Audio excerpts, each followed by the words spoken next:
Before tonight's horrors unfold, drop a comment and let us know where in the world you're tuning in from. Your support keeps the horrors alive. Let's begin.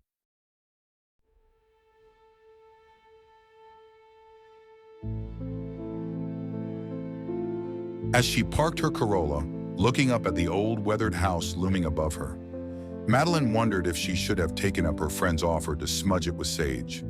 The two-story construction had been a lucky find scouring HUD listings, at least according to her husband. She had let him be in charge of house hunting while she had been busy in Minnesota helping her sister. She had been having trouble taking care of her family while her own husband had been in the hospital.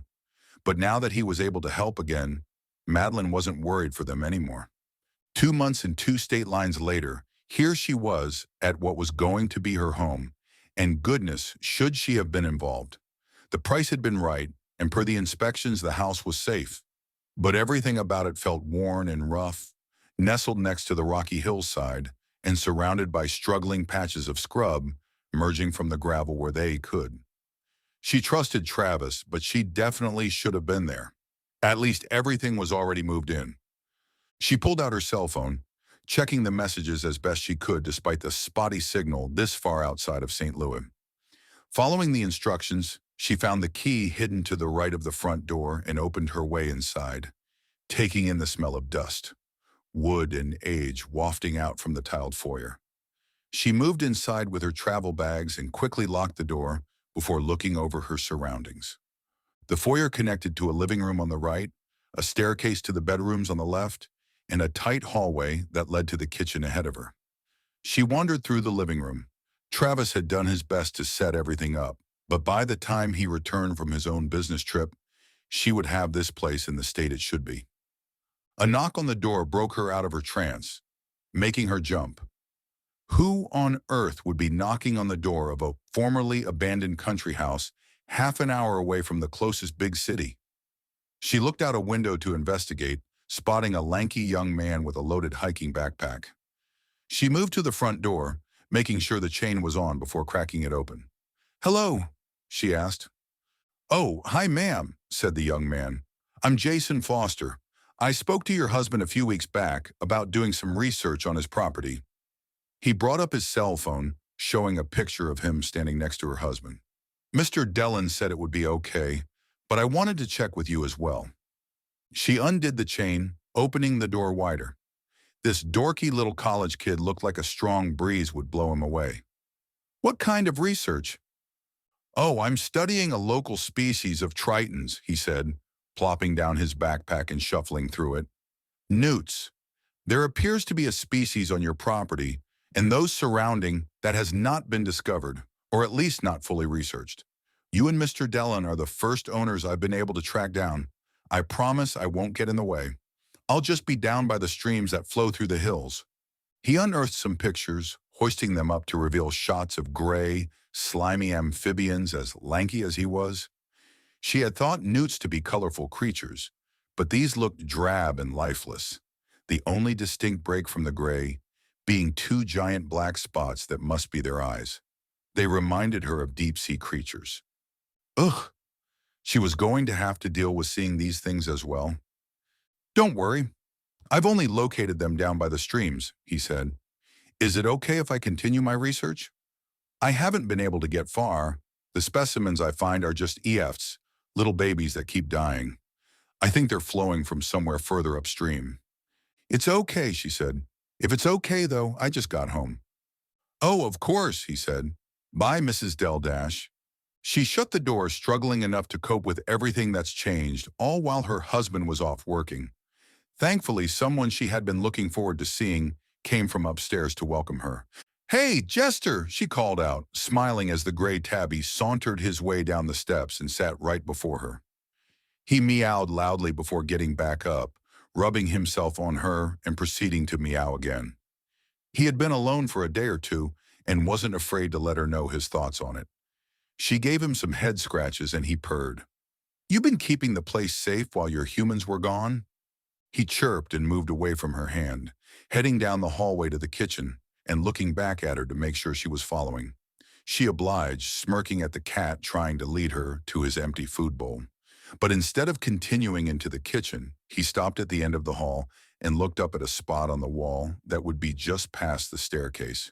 He got his paws up on the wall, looking upward and hissing before looking back at her. He let out the warning meow he gave to other cats and small children.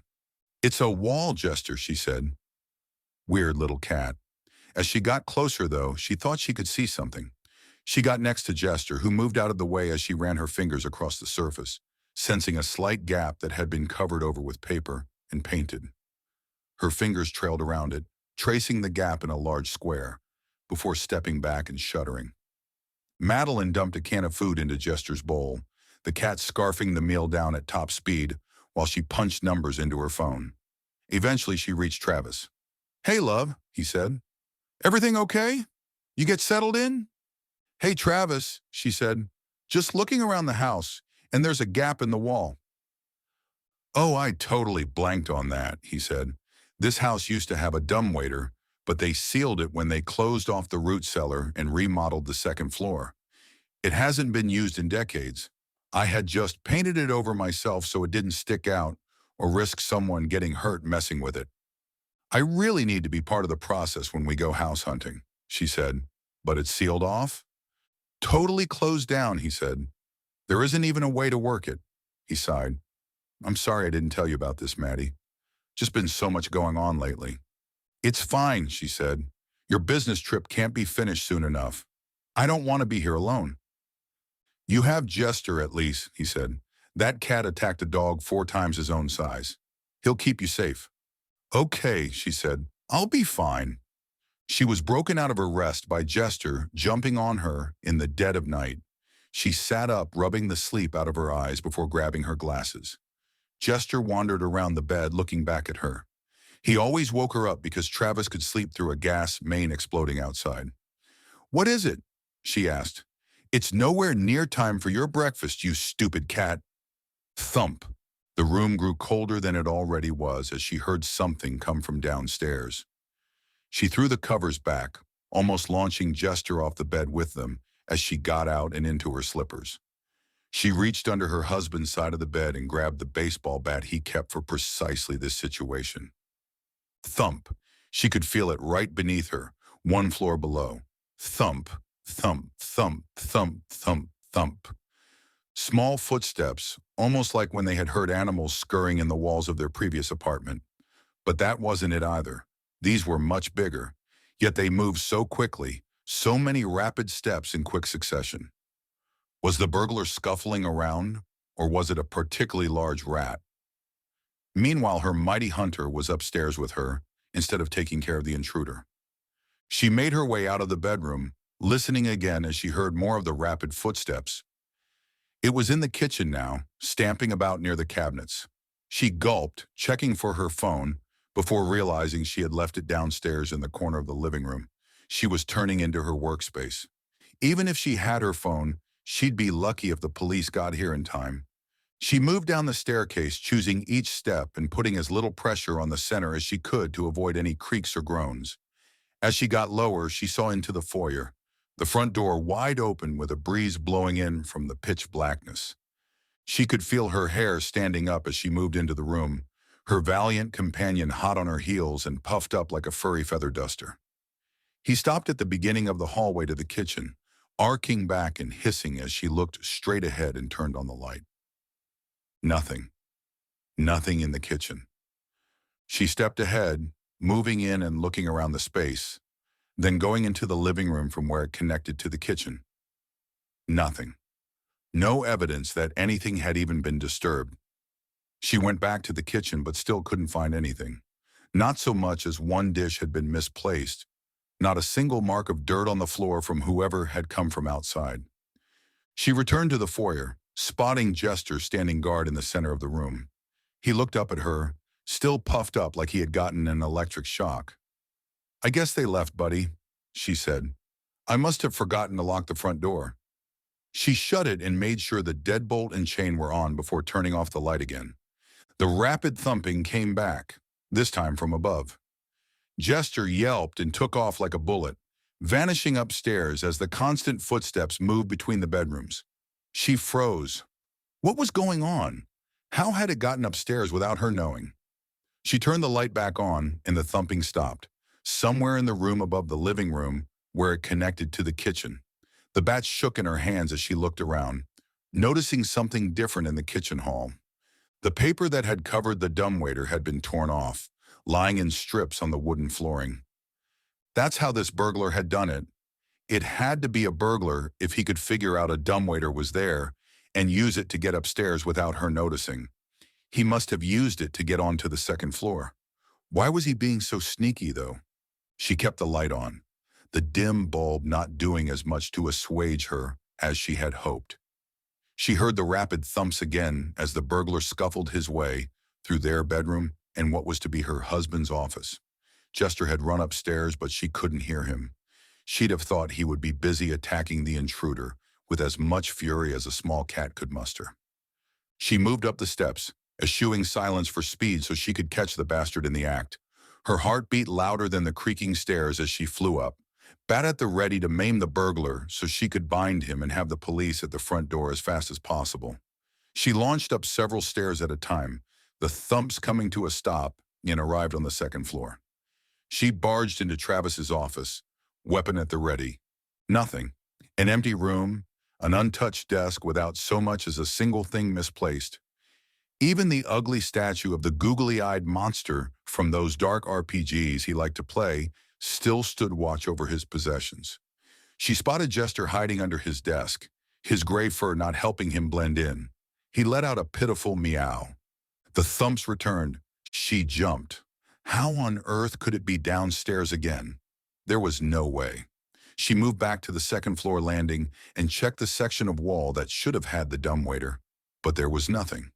No scraps of paper. No slight depression. The dumbwaiter had never gone to the second floor. The burglar had gotten past her, twice without using it. Had he opened a window and climbed outside? But she had locked the door. Had she locked all the windows? But then why had the paper around the dumbwaiter been torn? Rapid thumps, again in the kitchen. She heard the refrigerator door open and a loud wet slap as something was pulled out and onto the floor. Then more crashes as the rest of the contents of the fridge were yanked free with uncaring hurry. She still trembled, but after being led up and down these stairs, the thought of slamming the bat into some vagrant grew more and more appealing. She rushed down the stairs, made the turn into the kitchen hallway so fast she nearly slipped and sailed past the dumbwaiter, bat ready, to nothing but a mess of food on the floor, the fridge door swinging in the cold air. She froze. This couldn't be possible. It was just here. She had heard it making all that noise, yet it was nowhere to be seen. It hadn't opened any windows, had it? She moved over to the fridge, shutting it, and as she did, she felt a sickening squish under her hand. She looked at the handle of the fridge door. It was covered in a thick, viscous slime. She stepped back, her hand growing cold and almost tingly as she wiped off the slime on a kitchen towel. She could still move her fingers, but her entire hand felt numb, like she had fallen asleep on her arm. What was going on? What could even do this? She heard a creak at the front door and had to shake herself free of her trance, forcing her steps out back into the hallway to look into the foyer. The chain had been left on the door, but the deadbolt had been moved back. The door opened to the darkness yet again. The trembling came back, nothing making sense to her as she did her best to hold her bat in her hand that wasn't going numb. She re-entered the foyer yet again, but before she shut the door, she looked at it. The knob and the lock for the deadbolt now glistened with a layer of the same mucus that had been on the fridge door's handle. She pushed it shut in a dry area, racking her mind as she looked around. Then she noticed something in the living room. Nothing stood out of place, but a section that had previously been lit had been darkened, a shadow cast from the light of the foyer's bulb. She stepped to the threshold between the foyer and living room, looking at the shadow, feeling a bulge grow in her throat, gripping her bat as tightly as she could as she traced where the shadow was coming from. Whatever was blocking the light had to be on the ceiling. She forced herself to turn around, but before she had made it all the way, she saw the form that had blocked the light dart off, back down the hallway, accompanied by the rapid thumps as it crawled across the ceiling. Her heart sped up again as she tried to put the pieces together, still nothing making sense. She moved back into the foyer and looked up at where it had been, a glistening trail of mucus that she would have completely missed had she not known to look for it, a thin sheen that would have dried out and vanished before morning. She followed the trail with her eyes back into the kitchen. She moved down the hallway, each step making her wish the nightmare would end, and she'd wake up with Jester sitting on her chest demanding his breakfast. She stepped into the kitchen, spotting no shadow on the other side of the room. She stopped, quieting herself as best she could, listening for something, anything. In the silence, not even disturbed by the usual nightly chorus, she heard a frenetic breathing just to her right. She leaped out into the kitchen and screamed as she swung her bat at the corner of the ceiling, then yelped and darted back before she could follow through. A glistening 6-foot monstrosity glared back at her before darting across the room, its tiny legs moving so fast it was like its streamlined gray body was flowing past the light. She recovered enough to get to the living room entrance it had been going for, landing a hit on its back with the bat as it tried to clear the doorway. The nasty thing landed on the floor in front of her, but was back on its feet before she could get herself to strike it again, its rapid footsteps carrying it across the floor to the living room and up the wall.